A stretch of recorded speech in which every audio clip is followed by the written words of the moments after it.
So one of the things I do is a process I call trend mapping. It's being able to filter through all the data that's out there and find true trends, focus in on those trends, and project out into the future where they actually collapse into an opportunity.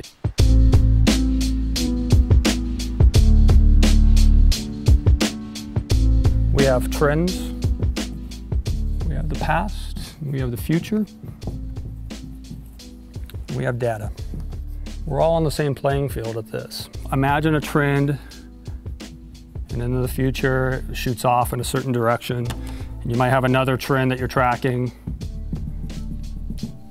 shooting off into the future. You have another trend. This is actually the way most startups focus on building companies. They try to find convergence of trends in present day, build technology on that, but they don't understand that as time progresses, that trend becomes old news. And that's why you see a lot of Me Too type companies. So let me show you how I do it. I follow the trends as they're coming out, and I look for trends that are actually converging well out into the future. Basically, I'm guessing on where a trend is going to be based upon the data I have, and I focus in on this spot. It could be months, it could be years in the future, but that's where I focus on because I know I have very little competition that's thinking of that far into the future.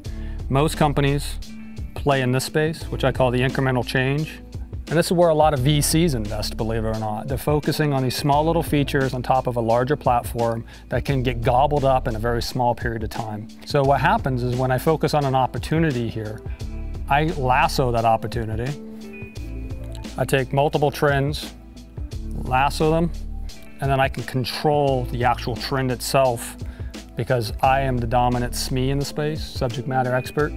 So then I can actually help guide my company and control the trend and move it in the direction I want. My job every day is how do I build a bridge from here back to the present? How do I figure out exactly what needs to be built technology-wise, team-wise, to be able to cross this chasm over incremental change, to leapfrog all my potential competitors and be at the right place at the right time with the right technology and the right team to maximize this opportunity, grab it, and control it and own it.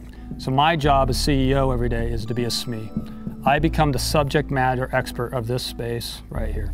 And what that means is in America, I'm probably the most knowledgeable person on Bluetooth LE, smartphone apps, and accessories.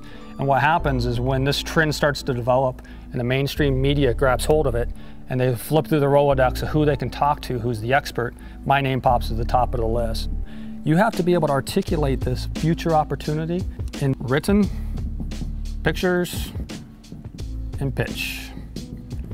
You got to be able to talk about it, draw it, and write about it very, very cohesively. I mean, it has to be a really well put together thought. You got to have the facts, the trends to prove. You got to have the data that builds the trends to prove it. And then you got to write it, draw it, and be able to talk about it. If you can't do those three, then you need to find co-founders that can help you with those three. This is hard to do. It's painful to do. This chasm is very, very scary. It's very, very high. If you're scared of heights or scared at all, this is difficult to do.